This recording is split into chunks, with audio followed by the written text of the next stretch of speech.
spellbinding news for fans of a certain Stripe with actor interview. Daniel Craig is returning to the role of James Bond. Although his participation has not been confirmed, the 2019 film itself has been formally announced, and the New York Times reports Craig's return is already a done deal.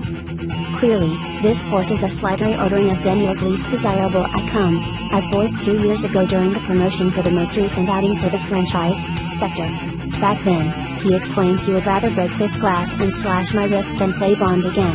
If I did it, he added, it would only be for the money. Atrocious to find him now forced into that scenario. What is the actor's benevolent fun even doing?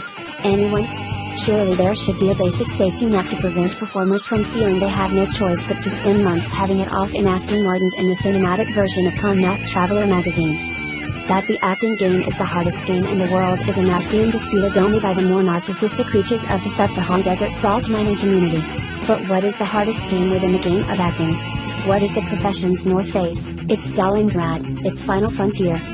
I tell you what it is, the role of James Bond. The toll of this role is simply unimaginable to those who have not inhabited it. As you'll know, earlier this year we lost former 007 Roger Moore, one of the last surviving links with the reality of raising your eyebrow at a snake with the words "hiss off." God, I loved him. So living memory is dwindling. In terms of comparably harrowing experiences, we perhaps have to look to Donald Trump, who memorably described his struggle to shag around remorselessly and not pick up STDs as my personal Vietnam. As for the nature of the struggle of being Bond, it is never made definitively clear. From what I can make out, it is mostly workout based. I work myself to death, Craig explained last time around. It's getting harder. But such is life. Tom Cruise in Mission Impossible 3. Facebook, Twitter, Pinterest. This is worse than Afghanistan. Tom Cruise in Mission Impossible 3 photograph, All-Star, Paramount Pictures. Obviously, this is one of the most realistic aspects of the role. When you spend that many hours a day staying ripped, there are really only two career options for you, international intelligence agent or market town stripper. And I don't know about you, but I want my country covertly defended by a guy who spends as long in the gym as someone with a stage name Cherokee. When a Bond film is out, even the trainers to the star find themselves on the interview circuit.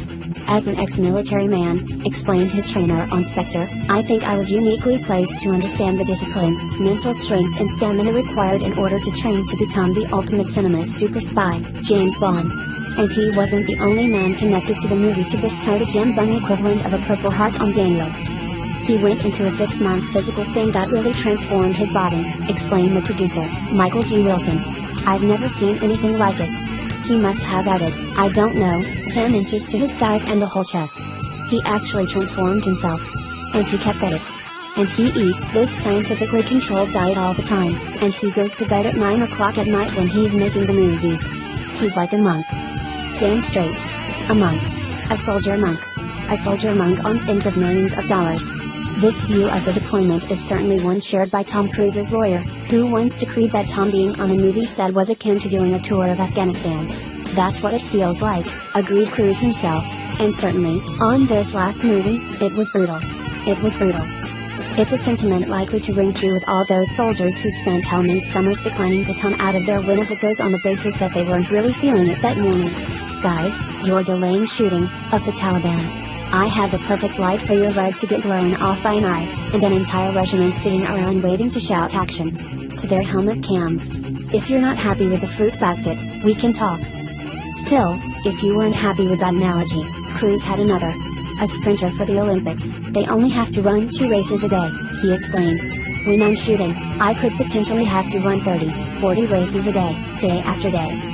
If only there were some way to escape the cycle of abuse. Perhaps one day. In the meantime, until we do more for our action franchise veterans, thanking them for their service feels wholly inadequate.